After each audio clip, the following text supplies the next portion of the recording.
អភិបាលខេត្តបន្ទាយមានជ័យតវ៉ាប្រឆាំងដាច់អហិង្ការករណីខេត្តស្រះកែវលើកបដាប្រកាសអនុវត្តច្បាប់ក្នុងស្រុកថៃលើប្រជាពលរដ្ឋកម្ពុជាលិខិតតវ៉ារបស់អាយដាមឧរិត្រីអភិបាលខេត្តបន្ទាយមានជ័យផ្ញើទៅកាន់អភិបាលខេត្តស្រះកែវប្រទេសថៃប្រឆាំងនឹងករណីរដ្ឋបាលខេត្តស្រះកែវលើកបដានៅថ្ងៃទី28ខែកញ្ញា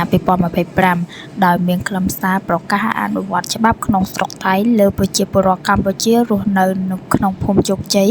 និងភូមិព្រៃច័ន្ទឃុំអូ3ចំស្រុកអូជ្រៅខេត្តបន្ទាយមានជ័យថ្ងៃទី28ខែកញ្ញាឯកឧត្តមឧរិត្រីបានប្រកាសតវ៉ាប្រឆាំងដាច់អហិង្ការចំពោះសកម្មភាពដដែលនៃការលើកបដារបស់រដ្ឋបាលខេត្តស្រះកែវប្រទេសថៃ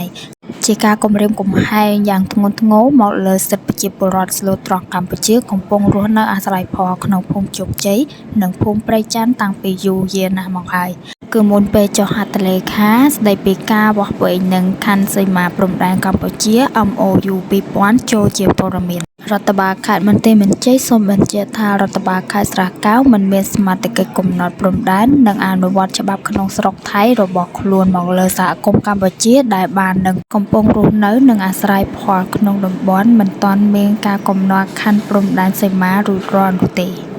បន្ថែមទៀតនោះអភិបាលខេត្តបន្ទាយមានជ័យបានចាត់ទុកសកម្មភាពឯកតោភាគីដដែលរបស់ថៃគឺការបង្កហេតុដែលនាំឲ្យមានភាពតានតឹងកើនឡើងនៅតំបន់ដែលកំពុងមានជម្លោះនិងជាការបំពានបទឈប់បាញ់នៅថ្ងៃទី28ខែកក្កដាឆ្នាំ2025នៅប្រទេសម៉ាឡេស៊ីនិងលទ្ធផលនៃកិច្ចប្រជុំ GBC